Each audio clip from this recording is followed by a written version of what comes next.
Welcome to the video. In this video I'm showing you some old footage of when I did a study of light and skin. I found this really interesting reference image of a portrait of a guy with this light spot on his eye, and I thought that would be a really interesting portrait to practice on. And so I, tried to replicate it as best I could with the watercolors. As you can see here, I'm starting by painting everything yellow because I wanted all the highlights to have like a warm feel, so that's why I started doing that.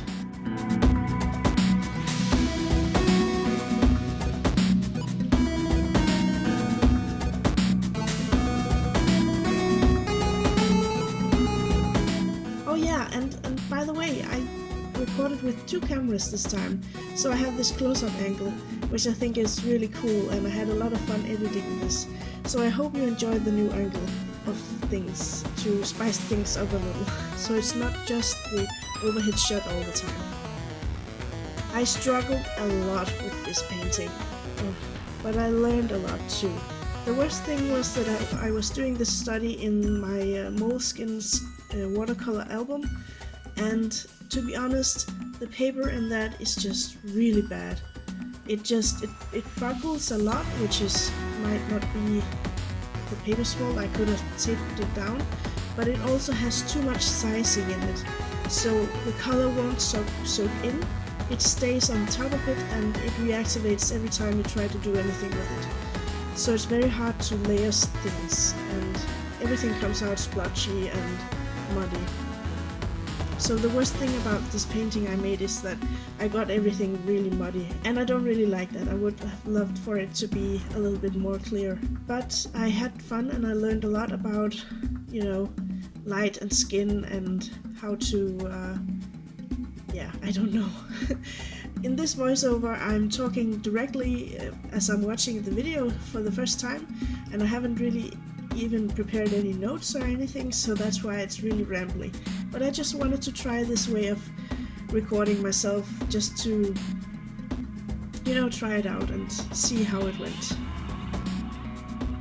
I'm really proud of the editing of this video, so I really hope you enjoy it.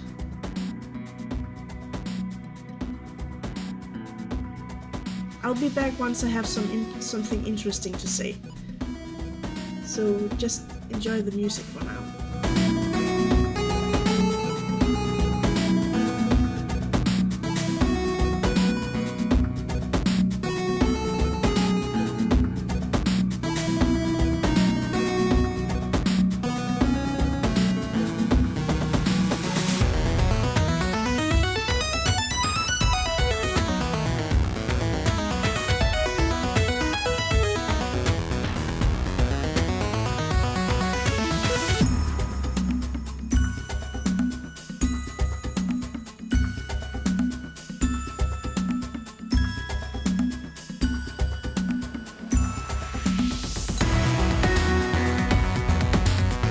Really helps when I get some contrast on there and start using the darker colors.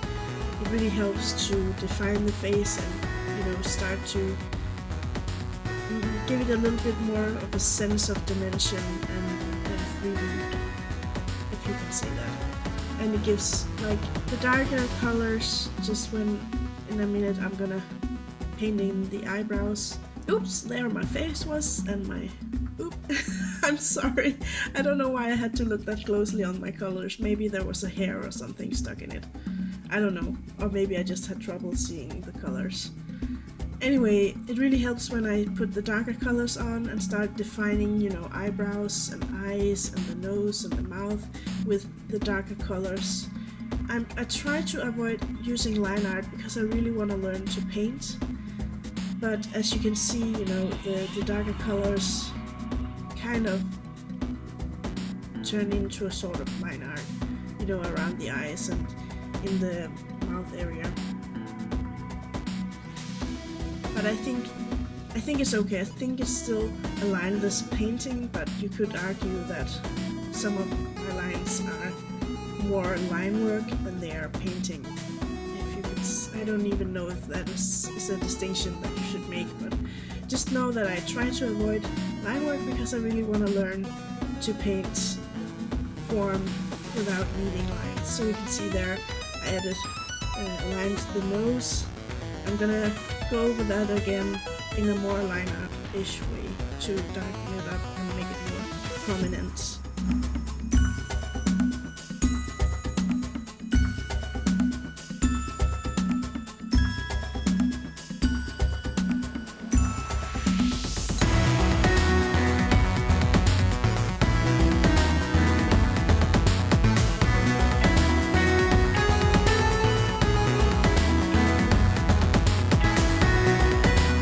There we go with the lines on the eyes to define where the lashes go, but also to define the eyes.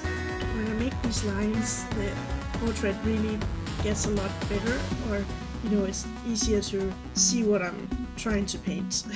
Or I don't know how to express it. It really helps it get out of the ugly face, I guess I'm trying to say. Yeah, we've been in the ugly face for a long time, but now with these lines, and especially with the pupils, the irises and eyes, the blue in the eyes, it starts to come to life. And that's very interesting to see that if you just keep combating that ugly face, if you just keep going, it's probably gonna turn out better than you thought it would when you were in the ugly face. Almost every artwork has it, and I don't know, but I think it's especially bad with watercolors in the ugly face because of the way you're working from light to dark.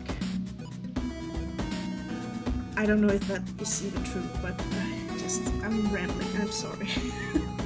It's really interesting for me to do it this way. I'm not that used to it, but I think it's pretty fun to do this voiceover, so I hope you're enjoying it too. Otherwise, if you really want it, I can upload a version without my voice on it, just the music, but it's only if you want it, because then I would have the same video twice on my channel, and I don't think that's necessary unless you want one without all this rambling, because I really matched the music and the editing really well, I think. So I had a lot of fun with that. You can see the paper buckling with the hair there. It's very annoying, and it created these weird splotches in his hair that are just not very pretty. But we're nearing the end now.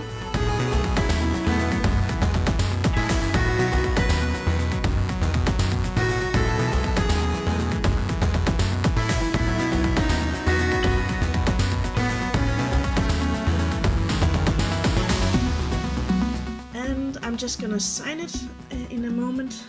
There we go. Date it and sign it. Don't remember when it was from, but you can tell here it's from June 2019. Is it that new? I thought it was older. Oh well, but here the result is, and yeah, I don't know. It's not my favorite, but I learned a lot from it, and yeah, I hope you enjoyed the video. If you did, please leave a like and subscribe if you want to see more art videos from me in the future. I hope you had a good time, and I hope you're doing well. Yeah, have a nice day. See you next time.